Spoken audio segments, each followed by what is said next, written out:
Ya, belum jelas animenya.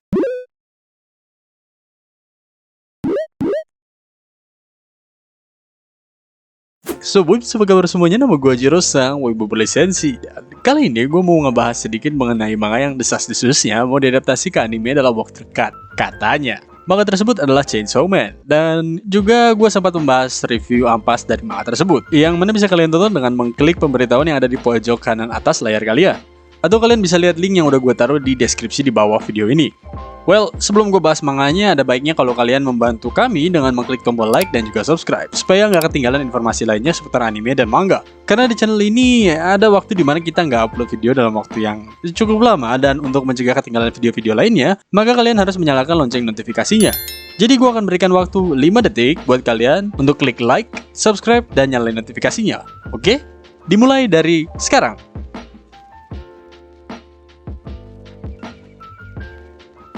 Setelah dikabarkan kalau adaptasi animenya akan rilis di tahun 2021 dan tidak ada kejelasan, manga dari Chainsaw Man ini merilis lanjutan dari original seriesnya yang berjudul Chainsaw Man Part 2. Nah, sebelum gue masuk mengenai apa yang sekiranya akan dibahas di part kedua dari manga tersebut, ada baiknya kalau gue merefresh ingatan kalian dengan membicarakan tentang apa yang terjadi di manga Chainsaw Man yang akan gue sebut dengan Chainsaw Man Part ke-1.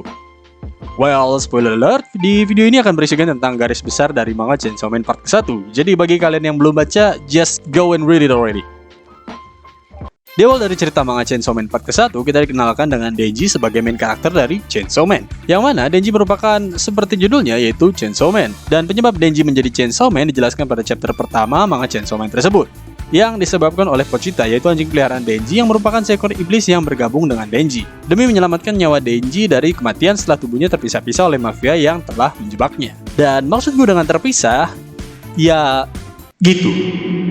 Singkat cerita, Denji bertemu dengan Makima setelah bergabung dengan Pochita dan bekerja sebagai pemburu iblis di bawah perintah Makima. Selang berjalannya waktu, Denji pun bertemu dengan orang-orang yang juga bekerja di bawah perintah Makima, yang akhirnya Denji pun membangun chemistry dengan semua bawahan Makima dan menjalin pertemanan yang cukup baik dengan semuanya. Tanpa sepengetahuan Denji, Makima memanfaatkan dirinya sebagai Chainsaw Man untuk membasmi semua iblis yang ada di muka bumi, dan terutama iblis tingkat atas seperti Katana Devil, Bomb Devil, dan juga Gun Devil. Bukan yang itu, tapi yang ini. Selain itu, Makima juga berusaha untuk menyakiti semua orang terdekat Denji dengan tujuan agar bentuk asli dari Chainsaw Man Denji dapat keluar dengan sepenuhnya, yang merupakan salah satu iblis yang disebut Chainsaw Devil yang memiliki kekuatan unik, di mana setiap iblis yang termakan oleh Chainsaw Devil akan hilang dan tidak dapat berinkarnasi kembali. Di chapter-chapter terakhir, Denji pun sadar bahwa dirinya sedang dimanfaatkan oleh Makima dan akhirnya menaruh dendam kepada Makima serta bertekad untuk menghabiskan Makima dengan tangannya sendiri. Tanpa ia tahu bahwa sebenarnya Makima ingin menjadikan Chainsaw Man, yaitu Denji, sebagai lambang kebenaran dan kedamaian bagi manusia. Singkat cerita, Denji pun berhasil mengalahkan Makima lalu memakannya. Kalian gak salah dengar, Denji benar-benar memakan Makima. Dan cerita dari Chainsaw Man Part ke-1 ditutup dengan Denji bertemu dengan anak perempuan yang merupakan Control Devil dan berkata akan mengurus anak tersebut.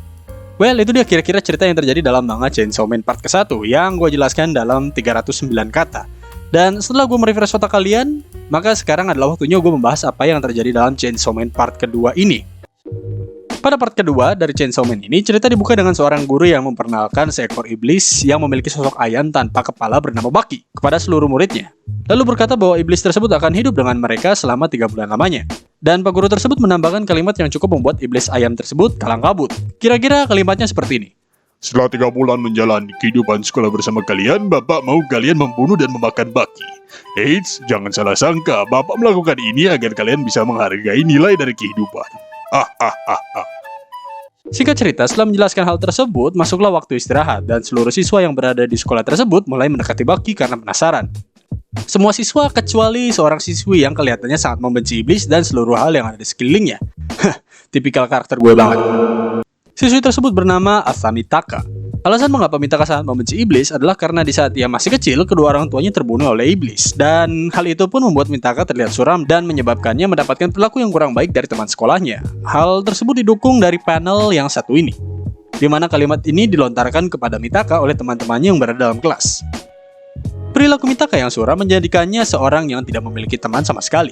Namun begitu, ada 2 orang yang selalu membujuk Mitaka untuk berinteraksi dengan teman-temannya di sekolah. 2 orang tersebut ialah ketua kelas yang tidak diberitahukan namanya dan pak gurunya yang bernama Tanaka yang sekaligus wali kelasnya Mitaka.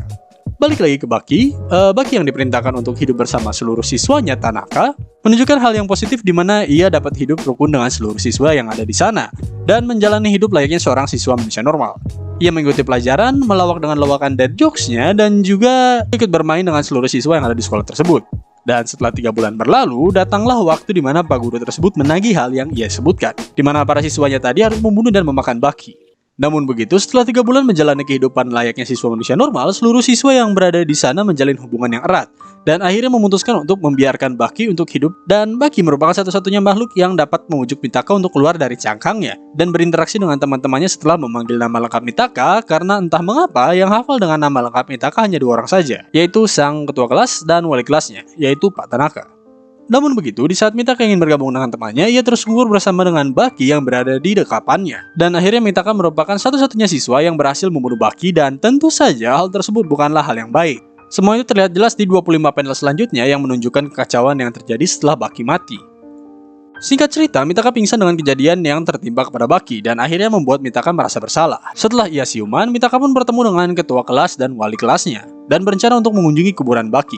Namun sifat Mitaka yang selalu ingin lari dari masalah membuat sang ketua kelas emosi dan akhirnya menunjukkan sifat aslinya yang ternyata bukan perempuan baik-baik.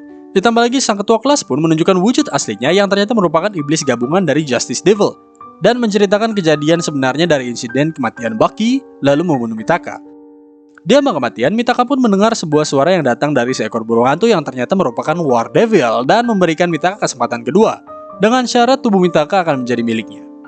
Singkat cerita, Mitaka berhasil membunuh sang Justice Devil dan gua sarankan kalian baca aja dulu manganya karena panel-panel yang ada di akhir chapter ini sangat-sangat epic. Anyway, chapter ini ditutup dengan Mitaka yang duduk di atas puing-puing sisa ketua kelas dan wali kelasnya sembari berkata, "Tunggulah kau Chainsaw Man, akan kubuat kau memuntahkan senjata nuklir."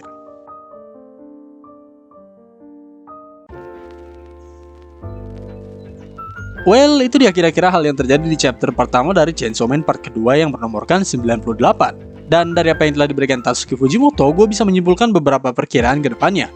Dimana mungkin nantinya di part kedua ini akan berfokus penuh pada Mitaka, dengan memunculkan Denji dalam beberapa chapter saja sebagai ikon dari manga Chainsaw Man. Atau mungkin cerita yang disampaikan seimbang antara Denji dengan Mitaka. Selain itu, gue juga memperkirakan bahwa nantinya Mitaka akan bekerja sama dengan Denji, tentunya setelah Mitaka bertarung dengan Denji beberapa kali.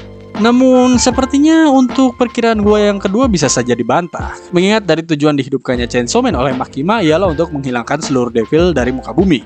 Dan pastinya doktrin dari Makima masih tertanam dalam Denji. Tetapi jika perkiraan kedua gue tadi benar terjadi, mungkin itu akan ada sangkut pautnya dengan perempuan yang tinggal bersama Denji yang sempat gue singgung di awal video tadi, yang merupakan Control Devil. Yang mungkin nanti Mitaka akan dikendalikan oleh perempuan tadi untuk membantu Denji. Selain itu ada yang mengatakan kalau Mitaka merupakan protagonis dalam part kedua ini, tapi ya itu masih sebuah perkiraan yang belum jelas, karena part kedua dari manga Chainsaw Man ini baru saja dimulai. Dan ya itu dia hal yang bisa gue sampaikan dalam video ini. Jadi bagaimana menurut kalian? Kira-kira apakah nantinya Mitaka akan bekerja sama dengan Denji atau malah Mitaka akan mengalahkan Denji? Kasih tahu kita di kolom komentar ya. Akhir kata, jangan lupa like dan juga subscribe untuk dapetin video lainnya seputar anime manga, dan bantu kita untuk share video ini ke teman kalian yang mungkin suka dengan Chainsaw Man tapi belum mengetahui kalau part keduanya sudah muncul. Anyway, that's all from me. I'm Jiro, Wibu Berlisensi, and I'm out from my spot. See ya!